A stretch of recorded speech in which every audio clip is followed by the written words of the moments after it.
Hey everyone, and welcome to the channel. So today we get to take a look at the 2024 Lexus LC500 Coupe. Huge shout out to Hendrick Lexus Northlake for providing the sports car for me today. Definitely take a look at their website. That link is down in the description. So this 500 is finished off in ultra white. MSRP is just over $104,000. Now this is powered by the 5-liter naturally aspirated V8. It's paired to a 10-speed automatic transmission, pumping out 471 horsepower, 398 pound-feet of torque. That power is sent to the rear wheels, propelling this 4,300-pound sports car from 0 to 60 in 4.4 seconds. It has a top speed of 168 miles an hour. It also has a fuel capacity of 21.7 gallons. You'll expect to see around 16 miles per gallon in the city, 24 out on the highway. This also has a wheelbase of 113 inches. Its overall length is 187.4. It has a width of 75.6, a height of 53, and its ground clearance measures in at 5.2 inches. As we move on to the exterior styling now for the LC500, you'll notice that this still retains the hourglass design for the grille. A lot of newer Lexus models are going away from that distinction, but for this 500, there's a chrome surround for that entire grille, along with brushed aluminum accents for the entire grille. This has a sensor, which is also the Lexus badge, forward-facing camera, and there's plenty of cutouts to provide additional cooling to that engine. There's also parking sensors up front, and then a really cool design for the lighting. You'll notice the headlights and the high beams are in a very small housing, and then the DRL actually goes off of the bottom and then all the way towards the middle of that grille. So it still retains that iconic crisp point for the DRL, and then there's also turn signals that line vertically with the air inlets on both sides. And then pretty subtle lines coming down the hood. They do go off of the points of the hourglass design all the way to the base of the windshield.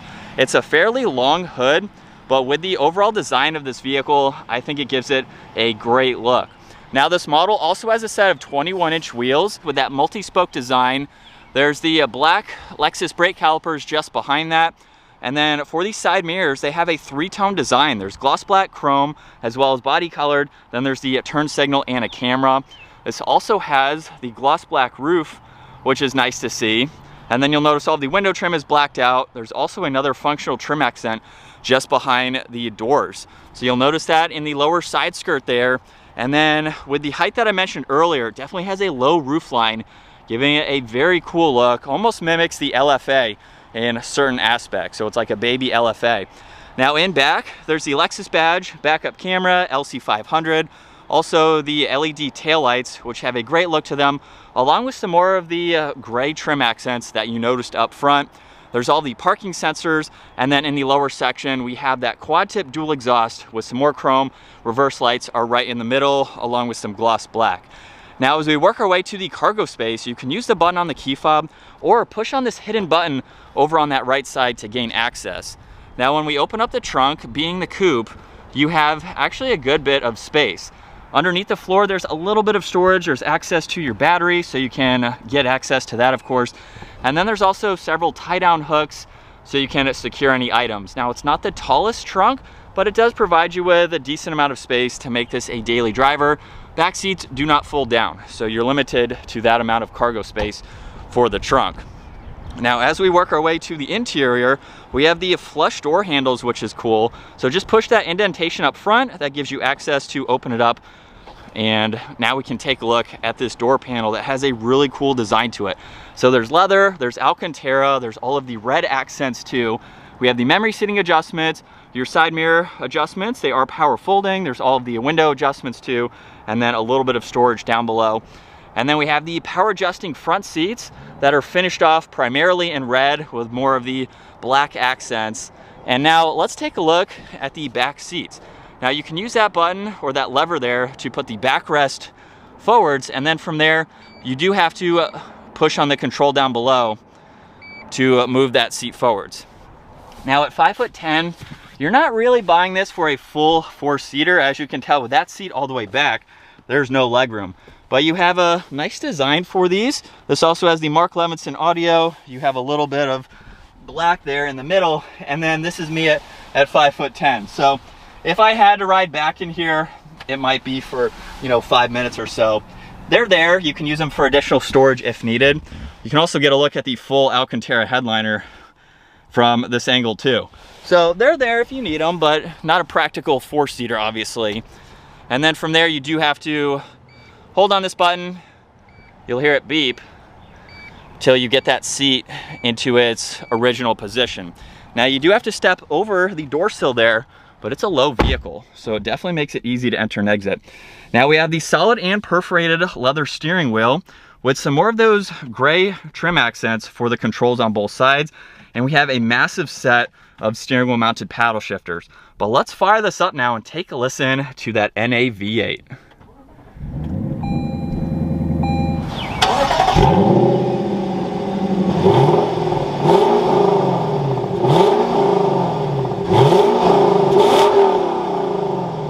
And coming back to the gauge cluster now, you'll notice on the left side, there's 2 temperatures. There's also one on the right side along with your fuel level, and then the tach is right in the middle along with some more information within there that you can scroll through. Now going back to these controls for the steering wheel, you have distance pacing along with your lane keeping assist, cruise control settings, mode, and tuning. On this left side, there's volume, Bluetooth, and voice commands, and then you have the arrows to further go through this information. So if I start scrolling down, you can monitor all of this, even your gear position, just depending on what you'd like to see. There's your G-force meter, even a blank page. And then you can also move that entire tach to the right. So now we can go over some of the information that I just showed. However, it is going to show you some additional vitals that you can scroll through, including your compass. You can look at your music. You have your cruise control, any messages. And then you also have some standard safety features that you can go in and monitor. So you can turn all of these on and off just depending on how you would like them to react. And then when you're done, you can put that tach back front and center. Now this also has a head-up display. Might be a little bit hard to see, but right now it's showing miles per hour, tach, there's the compass, and that is it. You have adjustments for that over on this left side, so you can push on that to turn it on and off. You have a trunk release, fuel cap release.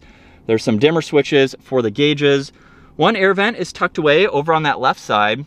And then there's also a stalk on both sides of the gauge cluster. So on this left side, this is how you can go into snow mode by twisting that down. And then by pushing on it, you have traction control. For the stalk on the right side, twisting it down will go into comfort. You twist it up for Sport S, once more for Sport S Plus, and then push on the end of that stalk to go back into normal. So you'll notice the gauge cluster changed slightly for that tach there, which is nice. And then as we move on to the giant infotainment system, it's very nicely integrated into the dash. So that dash actually has about the same height to it, giving this a really nice look. Now you'll notice we have the navigation when you have that ready to go. There's also your music, you have your phone. You do have some vehicle information that you can get into for your climate, as well as your heated and ventilated seats and your heated steering wheel. You have some other trip information, and then you have all this general information just depending on how you would like to set it up. So it's pretty simple, but it gives you what you need to drive this on a daily basis. Now there's only one air vent in the middle. Your passenger gets 2 over there, which is nice. And then we have all of your climates for the physical controls laid out very nicely. So we have fan speed along with your temperature. There's also auto, you have your defrosters too. It's laid out very nicely, so it's very easy to use those brushed aluminum controls. You'll notice there's a little bit of storage underneath where you have one cup holder that you can utilize. And then we also have a shortcut to that 360 camera system. So push on view once, and this is the diagram that will be shown. This isn't new from Lexus. This is in a lot of Lexus models. And then you push on that, you will be able to shut it off. Now behind that, there's tuning along with power and volume, seek and track, laid out very nicely there. And then you do have a shortcut to those controls that I mentioned earlier. So that's nice to see. Let's put this into reverse now. So you'll push it to the left and up, it'll go back into that position there. But now we have the backup camera. You have a few different guidelines that you can adjust and angles there. And then we can put it into drive. And in order to view the forward-facing camera, have it in drive, push on view, and now you can have that pop up. You can also turn on the automatic setting, so when you come to a slower speed, that will automatically pop up. Now, once you're in drive, push it straight back for the manual setting, so you can shift using these paddle shifters, and then park is going to be by pushing on that control right there. Auto hold is just behind that. You'll notice all the red leather too, giving it a great look. If we push on this button right here, this is how you can actually slide open the armrest. And then you can also open it towards your passenger there, of course, where you have a little bit of storage along with some auxiliaries. So it's nice that you can hide those away, just depending on the comfort and the access that you need. You also have this area where you can rest your palm and use these controls. On your passenger side, you actually have 2 grab handles. So if you're doing some spirited driving, they have somewhere to hang on to. And then we have the control for the glove box. So that will open up, giving you an additional space. And then we have garage door buttons on the rear view mirror. We have dome lights up top. This model also has a sunroof. So we have the manual adjustment for the sunshade. However, the roof is actually fixed. So we do have the full, or the moonroof there, that you can open and close as needed. And as far as visibility goes, it's actually pretty easy to see. You have large windows there with some smaller pillars. So even over this left side, you can gain access to that window right there, see that car passing, so it's not all that bad. As we set off now behind the wheel for the LC500, it has been a few years since I've been able to drive this car. This is something that is a little bit more on that rare factor. I don't see them all that often, but getting to check one out again and now getting behind the wheel, I really like this vehicle. This is something that is unique, like I mentioned. I don't see them a whole lot, but it gives you that luxury-focused, almost supercar vibe with the styling that this Lexus has, but it also gives us that very popular, naturally aspirated V8 engine. So let's put it into Sport Plus, and these paddles are massive. They have a good feel, finished in that brushed aluminum. Mild acceleration. This is a quick shifting vehicle. Let's take a listen to it again here. Wow. Those shifts are almost non-existent. They are that smooth and quick going through those gears. This sounds so good. Now there's no active exhaust or anything, so I really like how Lexus has kind of bumped up that exhaust note. On some of their other models, including some of their F-Sport models, they really don't have that exhaust to truly hear the V8s that a lot of them have. Woo-hoo. That sounds so good. It drives and handles very nicely. It's super quiet, aside from that exhaust note, which if you're buying this car, I would assume you want to hear it. But everything is laid out well. I like the tech that it has available, and I think we just have to talk. Let the car do the talking.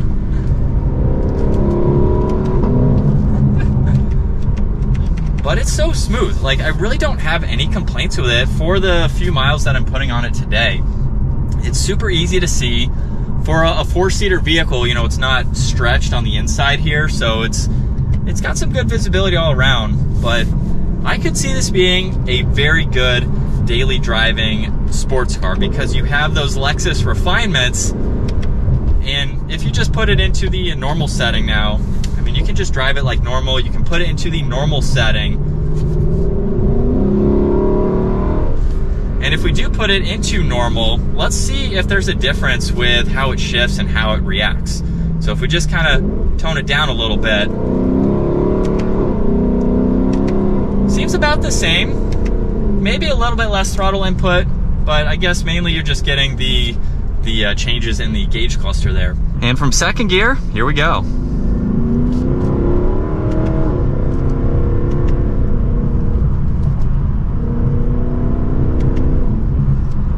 Definitely quick. That was a very mild acceleration. So this can redline to about 9,000, it looks like, on the tack there. So you can really open this up and hear that exhaust wide open there.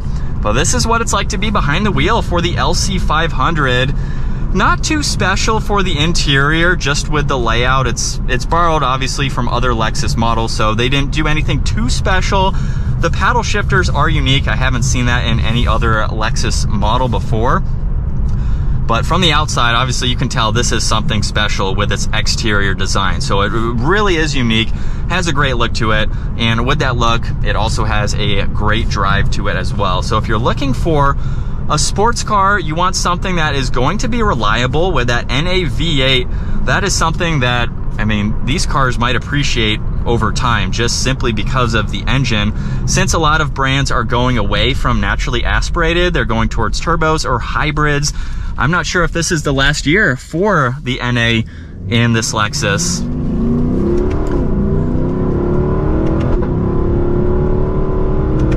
Wow, that sounds so good. So this might be it for the NA for the LC500, but it's definitely something that's sought after and is going to be reliable. So you know that you're getting a very fun, luxury-focused sports car that has the Toyota Lexus reliability behind it. So you don't have to think twice about, is this going to last? You can own this for a very long time and have some fun with it. I would say this is also geared towards more of a grand touring type of sports car. This is something you can rack the miles up on, go on long trips. I don't see any issues with just driving it every day. It's definitely an everyday type of sports car, which is awesome to see. And then it's also going to handle so well. There's zero body roll around a turn like that going at normal speeds here. Definitely something that they're hard to find. So if you get one, you're going to be in that exclusive lineup of LC500 owners. This is fun to drive. Definitely a cool option to go with. And that's going to wrap it up for the 2024 Lexus LC500 Coupe. Once again, a huge shout out to Hendrick Lexus Northlake for providing this for me today. Definitely take a look at their website. That link is down in the description. And if you enjoyed today's video, give it a huge thumbs up and consider smashing that subscribe button so you don't miss out on our daily uploads. I will see you all in the next video.